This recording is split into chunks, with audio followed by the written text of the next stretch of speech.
E já estamos de volta, ao vivo e em cores. Obrigado pelo carinho, pela sintonia, pela audiência. Esse é o nosso programa, o seu programa Vida e Saúde. O tema de hoje, minha gente, asma. Conosco uma das maiores autoridades no tema, quando o assunto é justamente doenças respiratórias. O médico pneumologista, o Dr. Paulo Roberto Tony Dandel, está aqui hoje brilhantemente respondendo, esclarecendo todas as nossas perguntas. Ô doutor, tem muita pergunta chegando aqui. A Maria da Silva Estopa, de Rio das Pedras, São Paulo. Quero mandar um abraço ao Padre Anderson também, toda a comunidade de Ibitinga também, acompanhando, visitando aqui os estúdios da TV Século XXI. A Maria da Dias da Silva tem um problema de pulmão e alergia. Toma vários antibióticos, vacinas em especial depois que come. Depois ela tem catarro e até com sangue. Quer saber o que pode ser, doutor? Bom, vamos lá. O sangue sempre é um sinal preocupante. Então, ela precisa de uma avaliação médica, de uma avaliação um pouquinho mais personalizada, né, um radiograma de tórax, enfim. Então, eu aconselho a procurar por um auxílio, né, especializado. Agora, com relação aos outros sinais e sintomas, provavelmente está associado a alguma doença respiratória, pode ser até uma gripe. E se for persistente, tiver uma certa variabilidade, até mesmo pensar em asma brônquica, em asma. Doutora Ana Maria Coelho da Silva, de Piraí, no Rio de Janeiro. Obrigado, Ana. Deus abençoe a senhora, viu, querida? Ela pergunta, asma tem cura? Porque eu fui curada. Ela disse, graças a Deus. Ou seja, cura, né? Não tem, né, doutor? O que tem, assim, é se controle, estabilizou e está lá quietinho. É isso, doutor? Exato. Dona Ana, muito importante essa pergunta. É interessante e nós precisamos sempre retomar esse assunto. Então, a cura da asma, ela não existe, né? O que existe é um controle das manifestações da asma. Então, muito provavelmente, a senhora não tem os sinais e sintomas porque a doença está controlada. Mas não se esqueça de que a senhora possui essa doença e que por algum motivo ela pode retornar. E lembrando que não é todo mundo que nasce com asma, doutor. Algumas pessoas, né? No Brasil, em torno de, a cada 10 pessoas, uma pessoa ela tem asma. Então, mais ou menos em torno de 1 para 10. Né? De 1 para 10. Em torno de 10 a 15% da população brasileira. É claro que é mais prevalente, é mais frequente na população pediátrica, que nós falamos, né, nos pré-adolescentes, nas crianças, mas gira em torno de 10 a 15%. 1 a cada 10 pessoas no Brasil tem asma. A Cecília Moreira de Sena Figueiredo, lá da cidade de São João do Rio do Peixe, na Paraíba. Obrigado, dona Cecília. Deus abençoe a senhora, viu? Tem um gato e ele não sai de casa, né? Nem paga aluguel o gato, né? Eu tenho pigarro, gostaria de saber se é por causa do gato, né? Pergunta a nossa amiga Cecília. Certamente mais um quadro alérgico, doutor. Exatamente. Exatamente, não, com certeza eu não conseguiria dar essa resposta para ela, né? O pigarro, ele é um sinal muito inespecífico, mas pode estar associado sim, né? O que eu aconselharia era, de alguma maneira, tentar fazer com que o gato, ou pelo menos, não convivesse nos locais onde que ela fica a maior parte do tempo durante o dia. A Carmen Lúcia Gonçalves de Santos Dumont, Minas Gerais. Obrigado, Ana Carmen. Deus abençoe a senhora e a sua família. Depois que fez uma cirurgia da tireoide, há 15 anos atrás, passou a ter uma falta de ar. Gostaria de saber se é por que tem esse sintoma de asma após a cirurgia de tireoide. Ela fez a cirurgia e aí descobriu que tem um sintoma de asma, doutor. Pode ser o fator desencadeante aí? A pergunta da nossa amiga Carmen. Creio que não, né? Mais uma vez, o interessante seria ela passar por uma consulta, né, com um profissional especializado, mas existem algumas hipóteses, né? Eu teria que avaliar um pouco melhor quais são esses sintomas, em que momento que ela apresenta esses sintomas, essa falta de ar, se ela também tem o chiado. Ela passou por uma manipulação cirúrgica na região do pescoço. E nessa região do pescoço nós temos as vias aéreas, né? Nós temos a traqueia.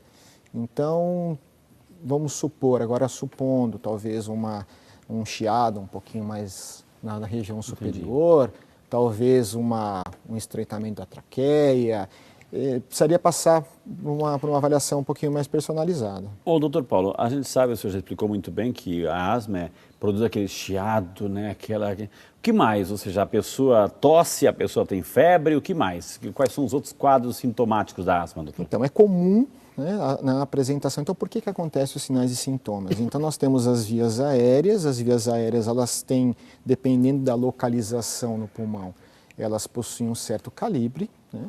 E o ar, ele passa por essas vias aéreas. Uma vez que nós temos essa bronquite, esse tipo de bronquite, essas vias aéreas, elas diminuem de calibre. Então, o ar vai passar com mais dificuldade. O fato do ar passar com mais dificuldade pelas vias aéreas pode gerar um ruído característico, que é o chiado. Associado a isso, dependendo da gravidade, as pessoas portadoras de asma podem ter falta de ar, né? Inclusive, essa falta de ar ela pode ser de uma intensidade muito grande, a ponto de não conseguir, com uma inspiração, falar uma frase completa. Então, é um sinal de gravidade, né? Então, nós temos chiado no peito, que são mais comuns. Chiado no peito, falta de ar, né? Nós chamamos de dispneia. As pessoas também contam uma certa opressão no peito, né? Uma tentativa de respirar, mas não se consegue respirar por conta das... Que não tem nada a ver com quadro não, de infarto. Não é uma dor torácica, é um tipo de opressão no peito por conta da dificuldade da respiração. E tosse, né? Geralmente, a tosse geralmente ela é seca, mas também pode ser com uma certa produção. Então, geralmente, os sinais e sintomas da asma são esses. Já a febre já denota algumas outras hipóteses, né? Então, pode estar associado também com uma infecção viral, uma infecção bacteriana, né? Então, olha que interessante. Doutor, aqui a Thalita Gouveia. Obrigado, Thalita, pela participação. Meu nome é Thalita, tenho 36 anos e sou de Campinas. Obrigado pelo carinho, viu, Thalita? Descobri que tenho asma há 2 anos e tomo vários medicamentos. Eu vou citar os medicamentos para o médico entender, viu? Alenia, miflonide, aerodinâmica, etc. E mesmo assim tenho crises com falta de ar, tosse e muitas vezes não consigo dormir à noite de tanto tossir, né? O que melhora essa tosse? Inalação, natação ajudam? O que tem, ou tem que tomar remédio? Como Predsim, que é o prednisona, né? Ou amoxicilina, né? Que é um antibiótico, é a Thalita, doutor. Ela citou vários remédios assim, a gente cita os remédios, os nomes, para o médico entender, não opa, está funcionando para ela, vou comprar também. Não se trata disso, viu? Daí, doutora, a Thalita. Bom, então vamos falar um pouco mais sobre o tratamento. Thalita, acho que é uma dúvida também muito importante. Quem tem asma possui essa marca que vai levar por toda a vida. O tratamento da doença, que é a causa dos sintomas, geralmente é realizado por aquelas medidas que nós conversamos um pouco anteriormente, e a utilização de medicações anti-inflamatórias. Então, o que trata a causa da doença é a medicação anti-inflamatória. Essa alteração inflamatória, se ela for de uma intensidade um pouco maior, pode causar sintomas. Os sintomas têm que ser tratados também com medicações específicas. Então, o que o senhor comentou há pouco, comentou com relação a medicações, várias medicações. Então, as medicações anti-inflamatórias e as medicações broncodilatadoras. Então, mais uma vez, o que trata a doença é o anti-inflamatório. O que trata o sinal e o sintoma, se por acaso a pessoa estiver com sinais e sintomas, é o broncodilatador. Agora, ela já usa uma combinação de medicações, já que denota uma certa gravidade dessa asma. E pelo fato de ela não conseguir dormir muito bem, ser acordada no período noturno, isso também denota uma certa gravidade, um mau controle dessa asma. Alguma coisa está acontecendo. Esses medicamentos que ela citou, uns são de uso contínuo e outros são preventivos, né, doutor? Exatamente. Então, nós falamos que nós temos as medicações controladoras da doença ou medicações preventivas. E uma outra classe de medicações são as medicações de alívio dos sintomas, medicações voltadas para os sintomas. Okay. O importante é dizer que medicações para os sintomas não tratam a doença, a causa. É como se eu sofresse uma torção no meu tornozelo. Aí o tornozelo ele fica completamente inchado e eu tenho dor. Uma das manifestações dessa inflamação é a dor. E eu tomo um analgésico para diminuir a dor. O que vai acontecer? Como que vai evoluir Mas o tornozelo pode estar quebrado, né, doutor? Pode estar quebrado.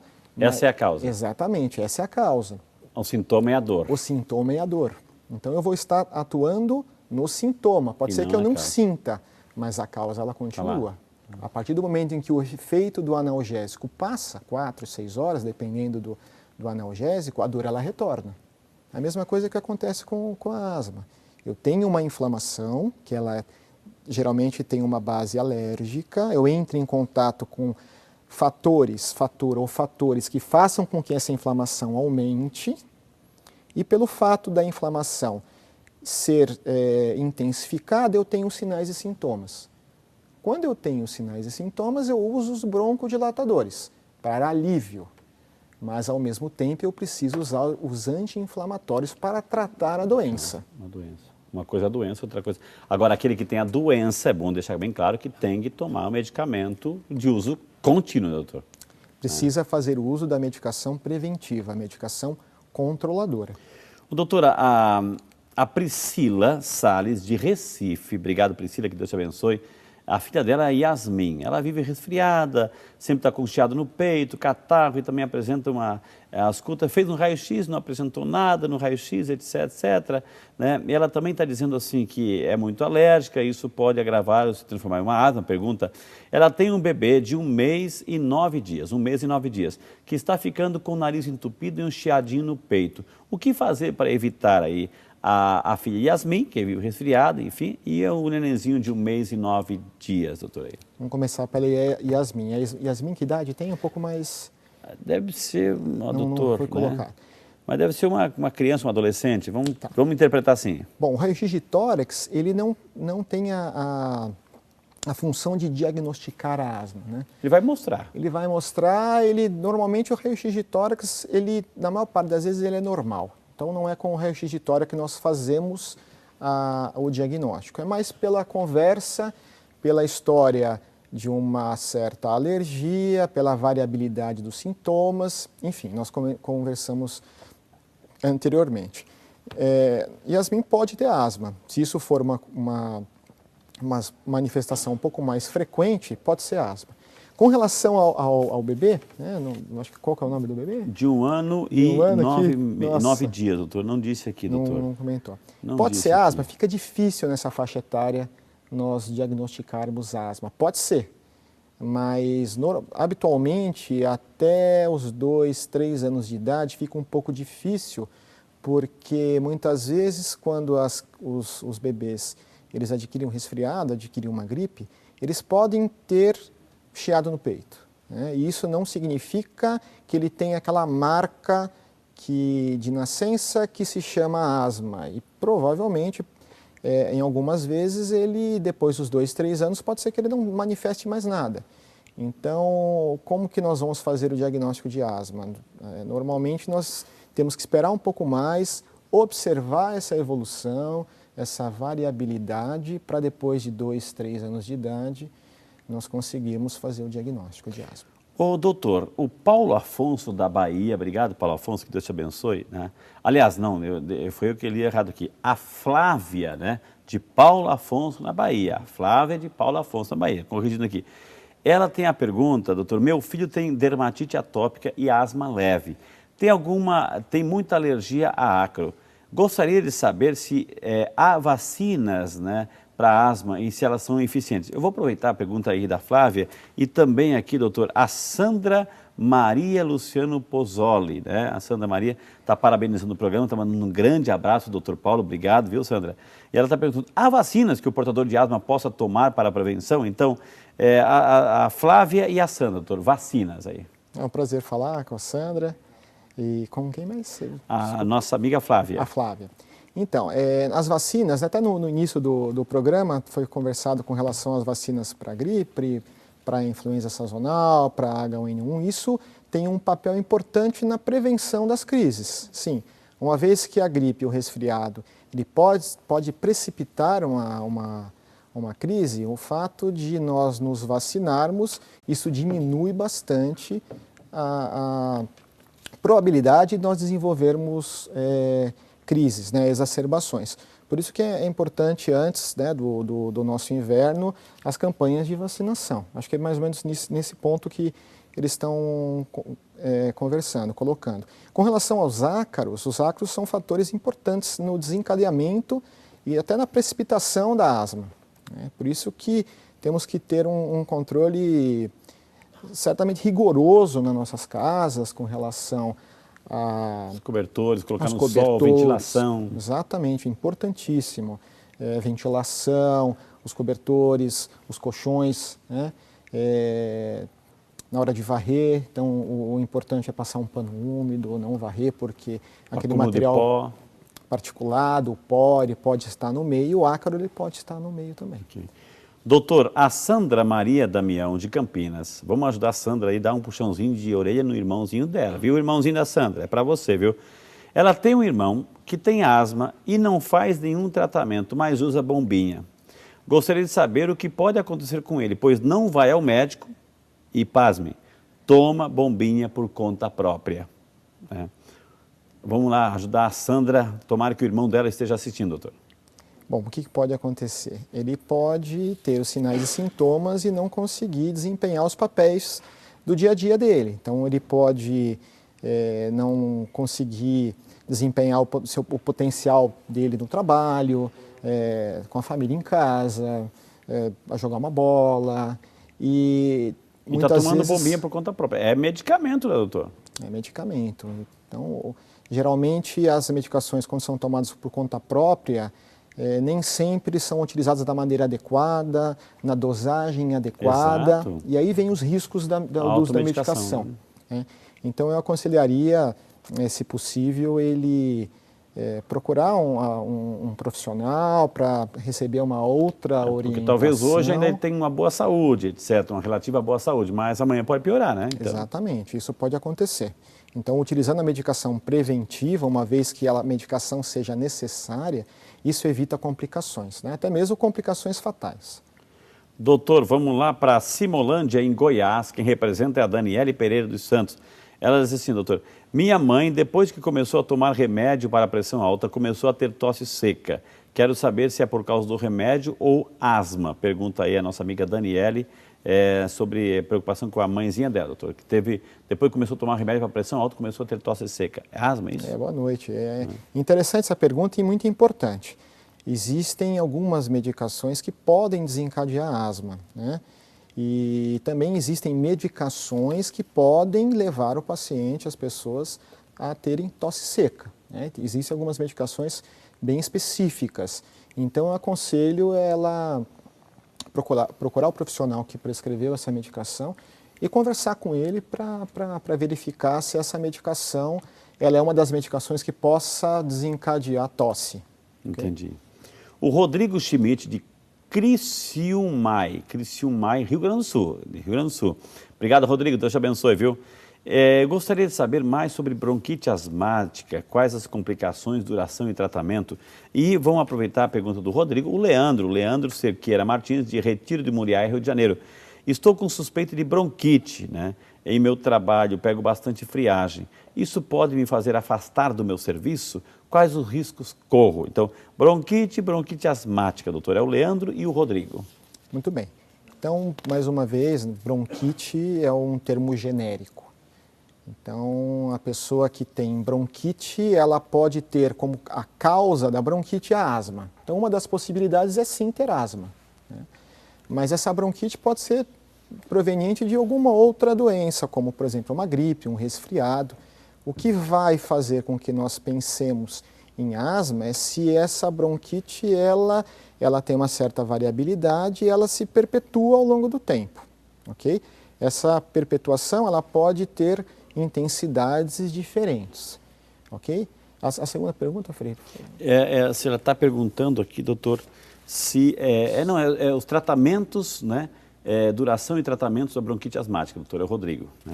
Bom, a priori o tratamento ele é longo, mas nem sempre a necessidade de muitas medicações ela é necessária. Muitas vezes, quando nós atingimos o controle da doença, nós muitas vezes precisamos de uma medicação inalatória 1, 2 vezes por dia, uma dose muito pequena, e isso faz com que nós tenhamos o controle total da doença. A doença não tem cura, ela precisa de uma monitorização. Dependendo dessa monitorização, nós temos que acrescentar ou retirar medicações. Ela não tem cura, precisa de monitoração, precisa de tratamento, de controle, então ela vai te acompanhar o resto da vida. Então é você que tem que estar no comando, não ela de você. Você que tem que comandar ela e não ela te comandar, viu? Gente, quantas informações valiosíssimas estamos aprendendo hoje aqui em nosso programa Vida e Saúde. Vou chamar mais um intervalo na sequência, muito mais informações para você. Vida e Saúde, é seu, volta para você.